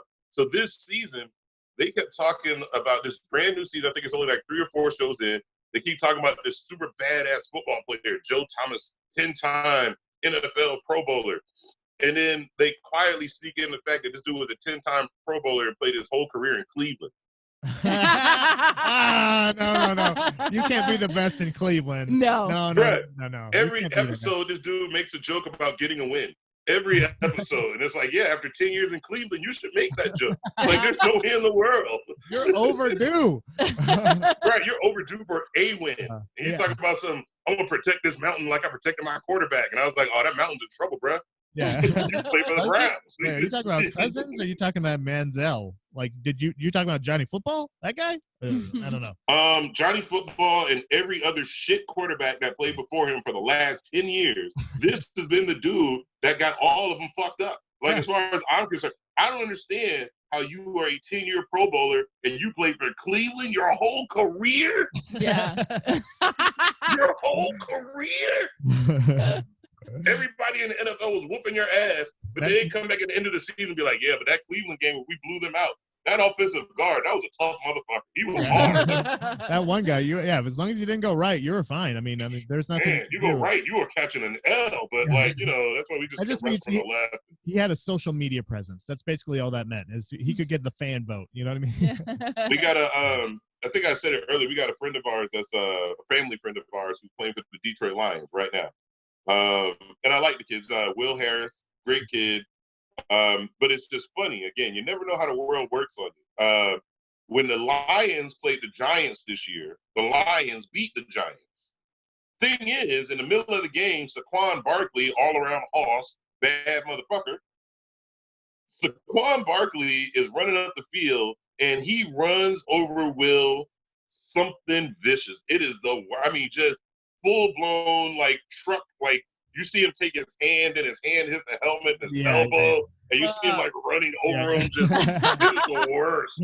It is the worst. They won that game, but that gift of Saquon is rounding around, like, the millions of being sent around.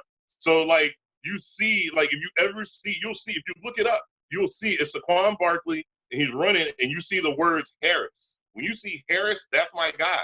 Oh. That's my guy. And, like, whole off season, that's all he's been saying. Man, we won that fucking game, though. We won that game. It's the only fucking tackle I missed the whole fucking game. We won the game. Oh, He's so upset. He He starts making his own gifs. He's just like at the computer, like frantically, like I'll make my own gifs. I don't care. Like, I don't care. I did something good this season. You all should see it. Hey man, thanks. I just wanted to say, like, I just realized we've been doing this for like an hour and a half, man. I told you I don't want to keep you too much longer. I don't want to take up your whole day or anything like that. But you told me initially to lay out 2 hours. We're good. You good? Okay, good. Okay, I wasn't sure. Yeah, I wasn't sure if you had that or not. But we usually try to go. But this has been. Yeah, I feel like we could sit here and talk. Like literally, if we didn't have to go like to the bathroom or eat or do anything else, I could probably talk to you 24/7. Like you have been an absolute delight. I want to tell you thank you so much for taking time out of your day to do the show. Are you doing anything digitally? Like, are you doing like any? What like the or anything stuff or Zoom stuff? I have been dabbling. I believe I have a show tomorrow night with Mike Quinlan. Okay, yeah, this will be out tomorrow. I'll have this out tomorrow night. So yeah, make sure it's place, time, or like links. Where can they find you? Yeah. I would have to look it up and tell you my damn self. In fact, I'll send it to you when the show is over. Hold on, no. He's got you. Yeah. Word. He'll pull it up. Yeah, I'm supposed to do Mike Quinlan's show tomorrow night, I believe. And then next Friday, I think I'm supposed to do. Frankie French has been doing these roasting series, and I believe next week Friday she wants to roast America. And I could not turn that down. No. No. Yeah. When did you say that one is? Next Friday? Yeah, next Friday we're roasting America. Oh, I have to. Should be pretty fun. Should be pretty fun. I'm looking forward to that. I have been. I've done a couple of people's podcasts and kind of the Zoom call things that we're doing here. And you're in DC, right? I'm in Northern Virginia, actually. I'm right across the bridge from DC. I'm in Woodbridge. When they first started doing all this Zoom show stuff, I would say that I was very skeptical. I think I, like most comics, was worried about not having an audience. I think that was what the bigger fear was. But I honestly believe, like, you guys are perfect proof. Blair Postman is another person who's great proof of somebody who's doing some cool shit. But when you do the ones like this to me, this is, I can't say it's necessarily the future of what's coming next, but I enjoy this. Yeah. Because I think a lot of times as comics, people try to come in with the persona. Tony Viagra comes to mind, who I like. I don't want Tony to watch it and think that I'm upset with you. The old schoolers have persona, Yes. Yeah, the old schoolers always have a place in my heart, man. I love the cats who try to come in and run the whole persona, like I am this person on stage. Unlike a lot of us in this new generation who basically go up there balls bare and be like, I am this way when I get off stage. Don't think. Yep. I don't have the time that's for what I character. like about podcasting and stuff, because you really get to know the comedian and like, oh, this is them. Like you're seeing them on stage, and then it makes their jokes that much funnier because like you don't have to explain so much. Yeah. Because I get you. Like I'm like, oh yeah, he's into this, and like that makes sense. So then you laugh even harder because you know this person. Right. So it makes everything that much more enjoyable. And honestly, it opens you up. I'm sorry. Go ahead. No, please go. No, go ahead. I was gonna say it opens you up to more things. Like literally, like I'm learning. Like I kind of want to know more stuff about like soccer. Like I'm gonna watch this '89 thing. Do you know what I mean? Like, like the 89. Watch 89.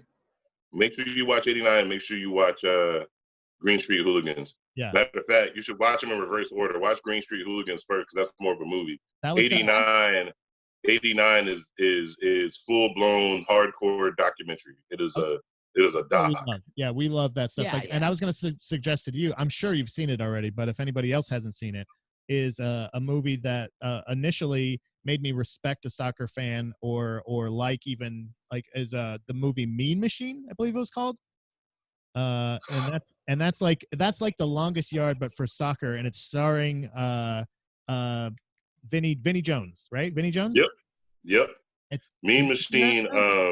That one is a great. So Mean Machine, the movie that most of us as Westerners got to saw, and you're right, it almost is like The Longest Mile. I mean, The Longest Yard. Yeah. But before Mean Machine, there was another movie called Football Factory.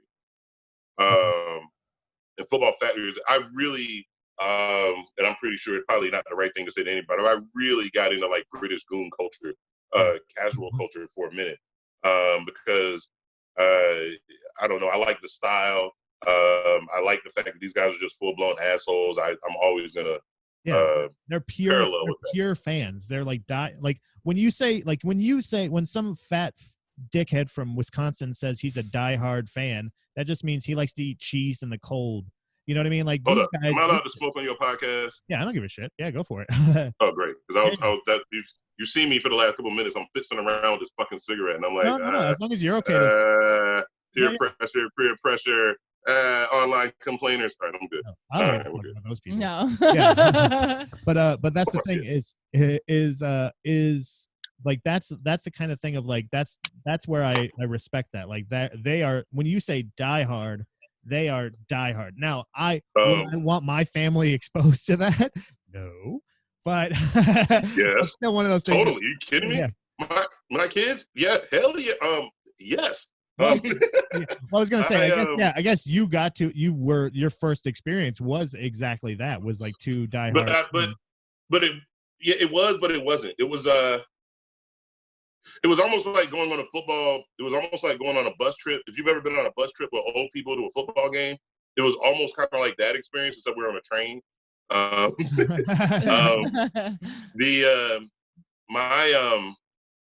do I say this? All right, so I've been a supporter of DC United and Barra Brava for a very long time, and the Barra, at its height, the Barra was very much a supporter. It was a firm, no question about it.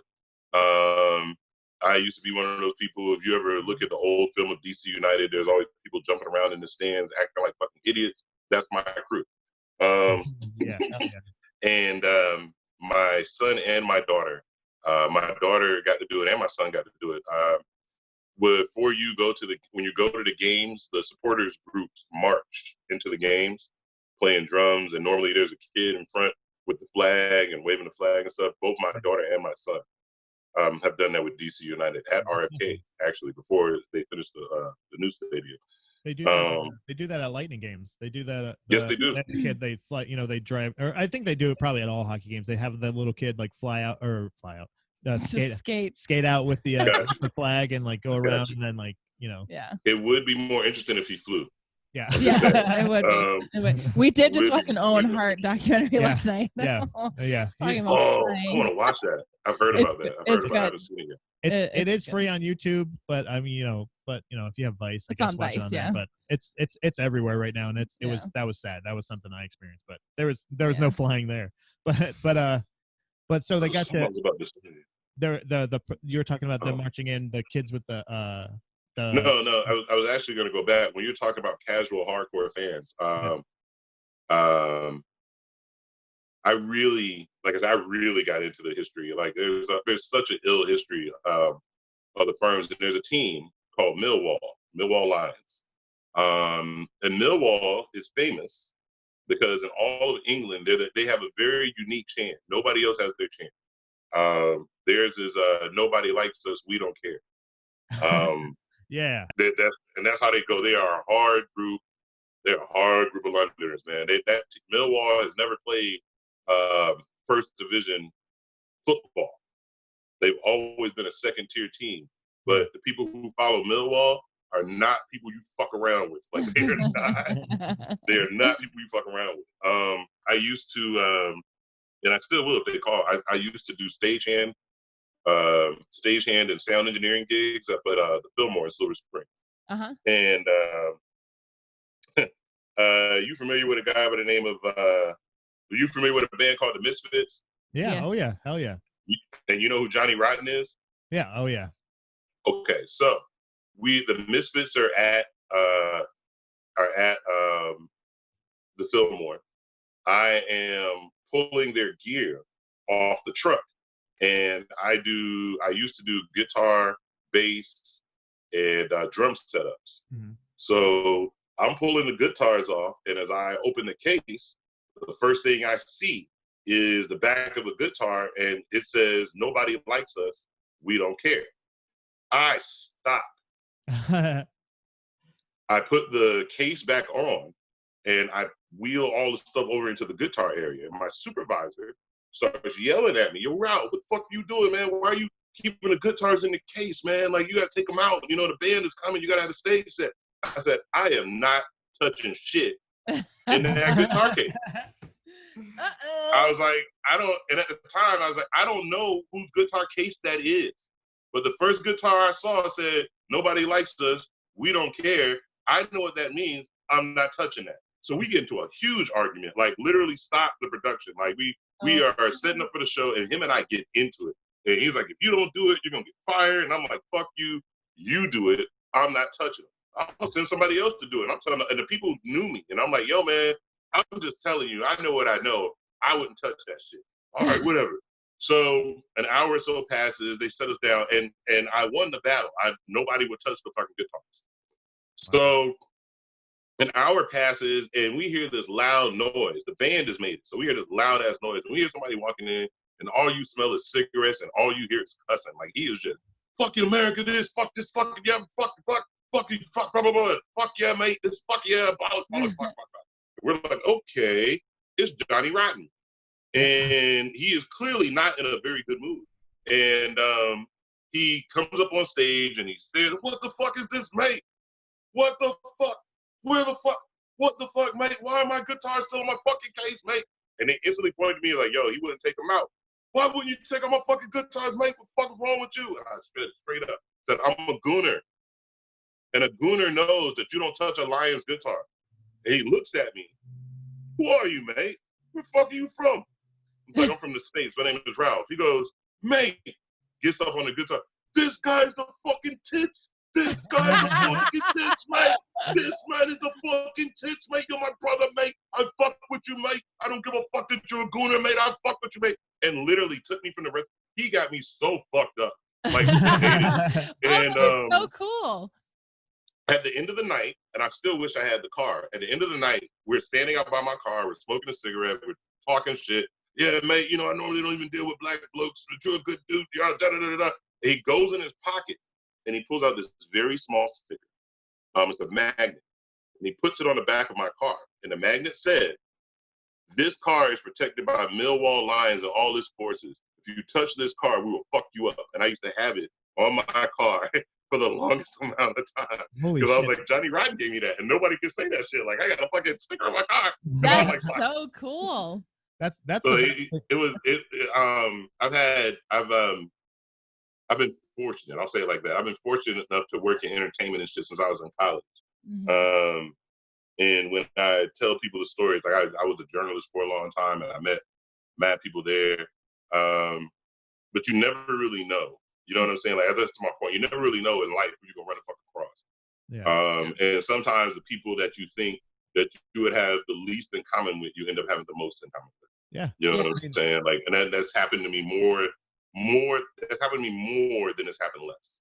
Mm-hmm. Right. And that's definitely. And the thing I think about it is the fact that we are both, and I think that's just a shared experience in the sense that we're both people, like when you come across people both that have both been in the same mindset of like, I like things that I like.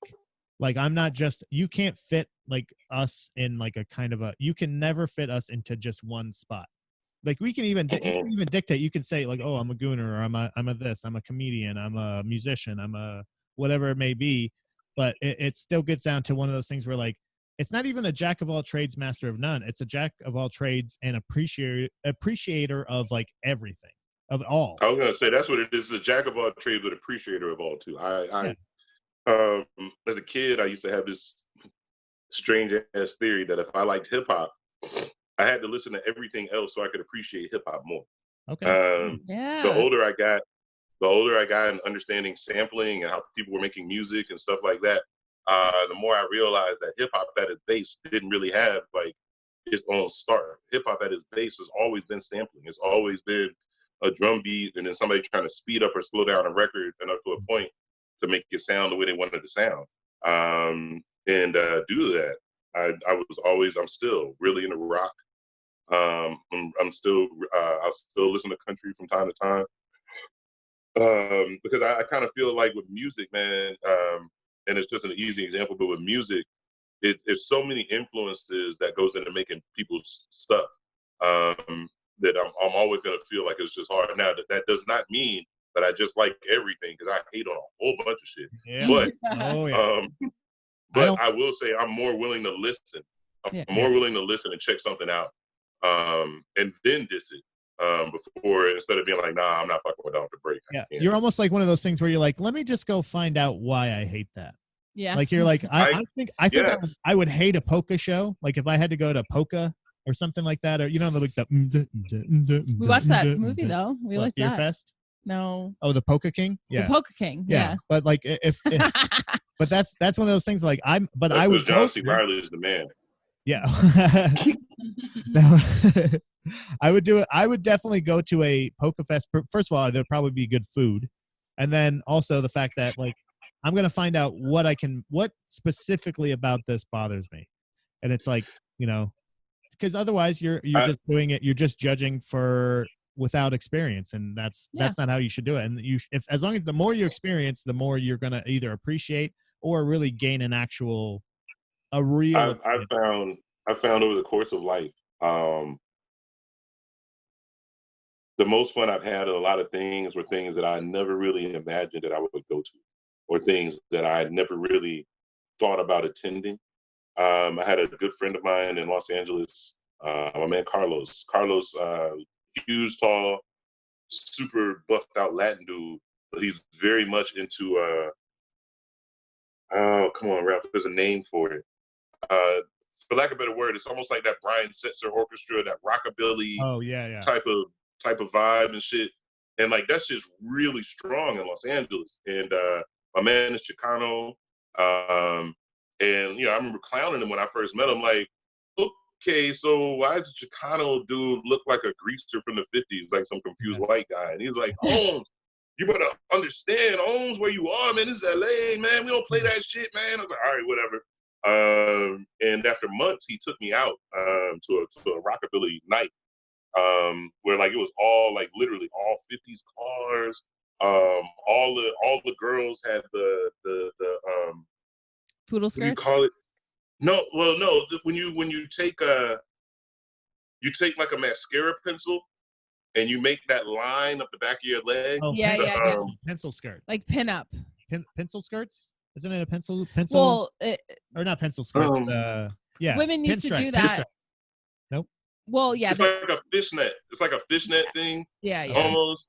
Mm-hmm. And like all the girls, I can't even show you because I'm not flexible enough, but like I would say right behind their knee, on the bottom of their upper thigh, all of the women had these little bows. Like some of them had them drawn in, some of them had them tattooed on, but it was definitely like a staple of the culture. Like I don't think like all the people that were even playing music that night had to be close to my age. Yeah. But like all the tunes and shit they were playing were like straight from like the 50s and the 40s, and like the shit was jumping. It was hella fire. And I remember when I saw him the next day at work, I was like, you win. I don't even know what to say. I would have never experienced. It's the same with going to like a Coachella or Burning Man. Like when you go and do those things, after you do them, you understand what the hype is about. If you you know what I'm saying? Like you can sit on the outside, but when you go and do it, it's you actually when you experience it. Yeah, like that thing. I had if you like that too, like just a final recommendation for you. There's a band called The Living End that has they're much like, they're from Australia, like this 3-piece from Australia. They have that vibe, but they were also kind of just a little bit fast. Like they're just a little bit sped up version of that. Cause you know, it's almost in the same family as punk, almost in a way, that kind of same thing. And a lot of those bands are kind of hover in the same crowds a lot of times. And you're right. And I'll look them up. Yeah, those guys for sure. That's a band that like to me was like, kind of blew me away and really helped me respect like, oh yeah, that's pretty cool. You don't always have to be thrashing or doing this or, and I Right. learned too that like, I like thrashing. Yeah. I mean, that's the thing too. I've also been to a Slayer show where they said like, they had signs up that said no moshing allowed. And I looked at my friend and I was like, it was my first time seeing him. And I was like, is that? And he's like, don't worry about that. I want to say, how do you not mosh at a fucking Slayer show? Like, that is just sacrilege. How would you go to a Slayer show and not throw somebody? What? Yeah. I couldn't. We went. I started, and I keep it on comedy, and I guess it's the easiest way to put it. My comedy company is District Comedy. Okay. The two white guys who started it with me don't do comedy anymore, but they're both still good dudes. And They're still okay. At one point in the strange world of comedy companies, we were making a profit. In the before time. You're talking about the before times. Pre-Rona. Yeah. Yeah, it was crazy. It was crazy. Just the fact that we were comedians making a profit was a lot for me. Yeah. So we decided that we would take the company. We were going to take the offerings from the company and go to a concert with each other.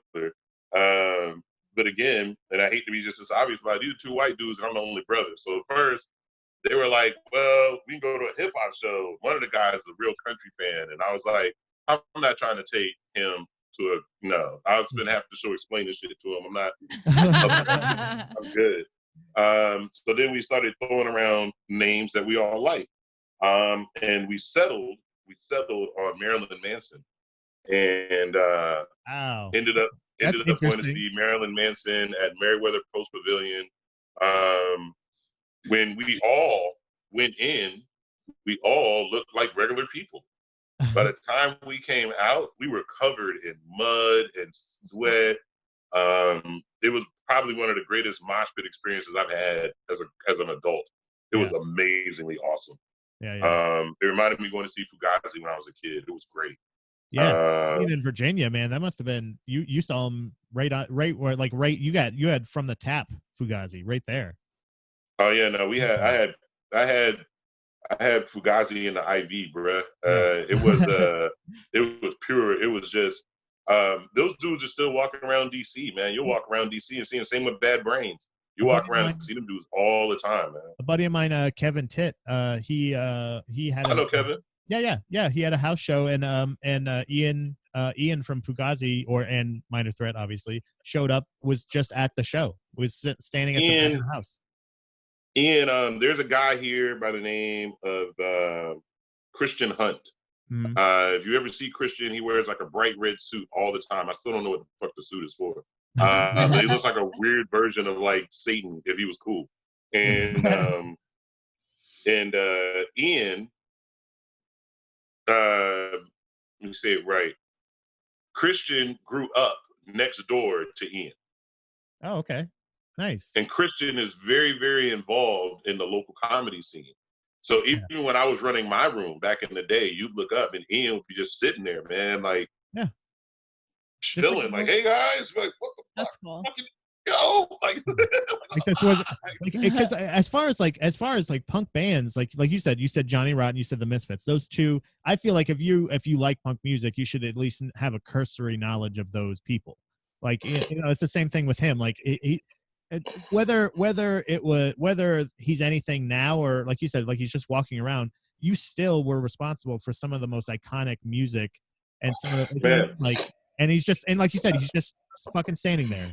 And he's like, hey, and you're like, you're a fucking dork, dude. Like Milo lives near Milo from the Descendants and stuff like that. Like, yeah, right. I'm hip. Yeah, he just did or not just, this was forever ago at this point, but he like just dropped in and sung with Rise Against, like when they were in town or something like that at the Chameleon Club. And I found out about that and I was like, what do you mean? And he's like, yeah, he lives like, he teaches not far from here. And you're like, oh yeah, I forgot. Like that's here? I thought he was over there. They're like, no. He's like in driving. You just said another band. I was like, I fuck with Rise Against. Rise Against is a dope band. I remember watching those cats come up. Yeah, me too. Same thing. I remember watching them come up and being impressed. Them, Shine Down. I could talk music all day, bro. Music is my. I'm telling you, I'm telling you. If we have to do another podcast. This is like, you might be like a weekly guest at this point. Do you want to like co-host a show? I'll put it like this. I'll leave you on this one. Okay. I'll leave you on this story. I am a proud graduate of Morehouse College, which is in Atlanta, Georgia. And it was, I want to say spring '96. There was a show, a concert that came to Morehouse. And this is my first real foray into entertainment. There's no short way to do it. My very first concert that I paid for in my entire life was George Clinton Parliament Funkadelic at Constitution Hall, January 4th, 1994. And I know that because that was my birthday, and it was a present I bought for myself and the girl I was dating at the time. And we go to the show. At this point, I'm stone sober. Like in high school, I was a junior pastor of a church. I used to do the little peer counseling songs about people who smoke cigarettes and drink alcohol or losers. Don't follow those guys. But just go pay to see them in concert. That's all. Come on, that. So we go to see George Clinton Parliament Funkadelic. They blow the house down. But when I left to get back in the car, my mom and dad, who of course was picking me up at that time, my dad looked me dead in my eyes. Was like, "Are you all right?" And I was like, "What do you mean?" He was like, "Man, your eyes is red as shit." And I was like, "Well, they kept blowing the fog machine the whole fucking show. I didn't really understand the point of it, but like, whatever. You know what I mean? Like, it was cool. The show just sounded better the longer it went on. I had no idea. You know what I'm saying? Like, I had no idea. So I go off to college, and like I said, by '96, I've been in school for about 2 years, and I'm definitely smoking my ass off. And I'm listening to the music that raised me. I was a huge Parliament Funkadelic fan as a kid without doing any drugs. And when I started doing drugs, I just loved them that much more. Like, these guys are amazing. How is this shit so hot? So that show, George Clinton was coming to host this show. And I had it in my mind that no matter what, before the day was over, not only was I going to meet George Clinton, but I was going to show him how much I appreciated his work by trying to smoke with him. Yeah. That was my whole goal. I'm going to smoke with George Clinton. And without even going into all the details, it ended. I could write a movie about that whole day. There were so many things that happened. I basically went to the woman who was the activities director on my campus and begged her, I want anything. How can I help with this concert? I got to meet George Clinton. You'll understand. And so she made me the runner for the show. And this is the first time I've ever ran for it. I didn't know anything. So a group called Groove Theory was playing there. There's the lead singer is a sister by the name of Mel LaRue. She is every bit of a diva. And the first thing I had to do was I had to run all over Atlanta using the metro and the bus to find a very specific kind of tea that she wanted. Otherwise, she wasn't going to perform. So that took 3.5 hours. You had to go all the way back to Saudi Arabia, get some tea, and then come all the way back.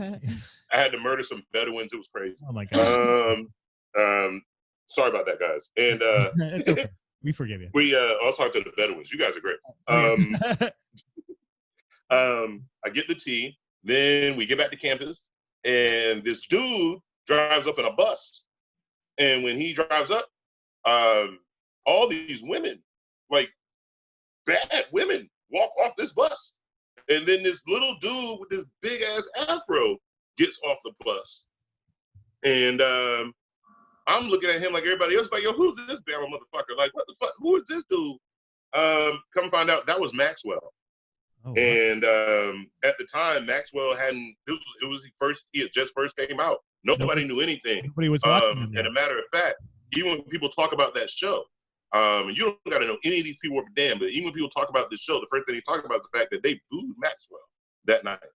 They booed Maxwell until he started hitting high notes, and all the girls in the crowd were like, "Shut the fuck up!" Like, and that was a wrap.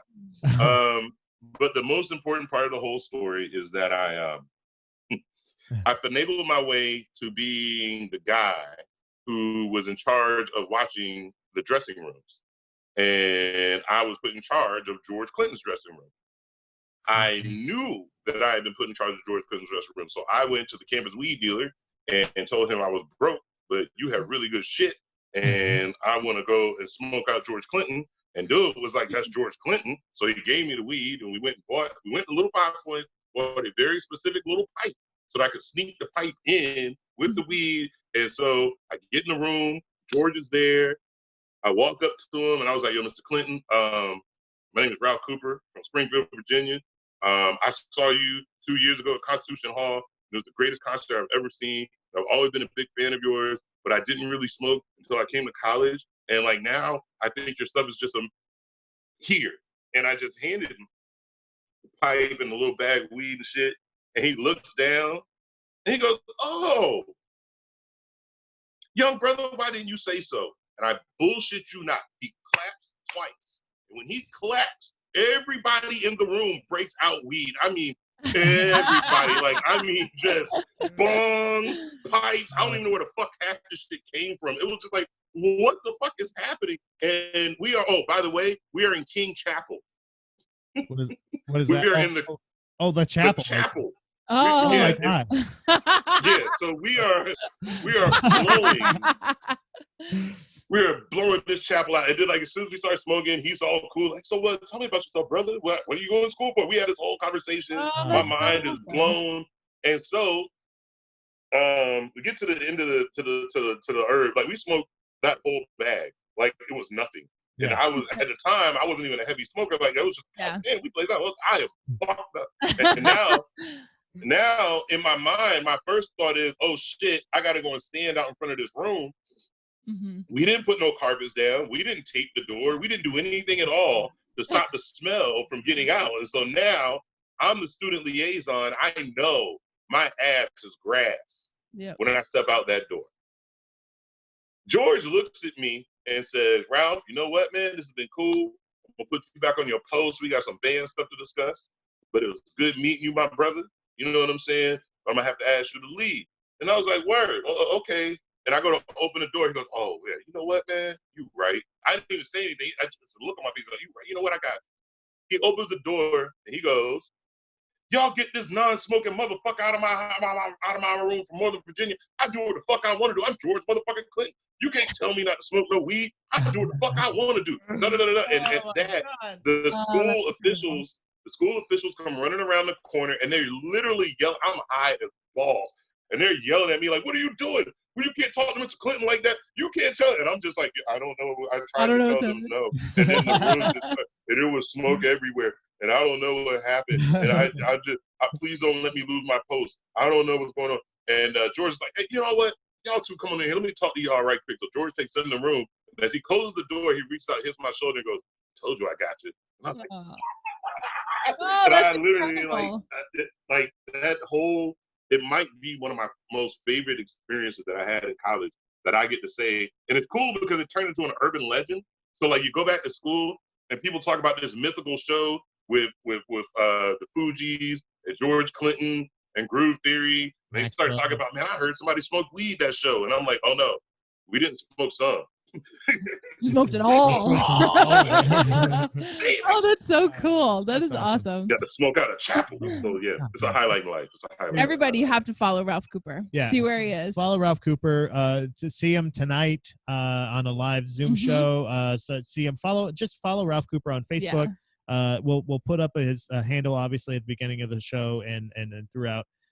Dude, thank you so much. It was so nice catching up with you. Yeah, thank you so much. Thank y'all, man. Anytime, man. I'm more than happy to do it. It was a lot of fun. I appreciate it. Awesome. Good. We love you, buddy. We love you. We'll see you soon. Love you too, man. That's what's up. Bruce.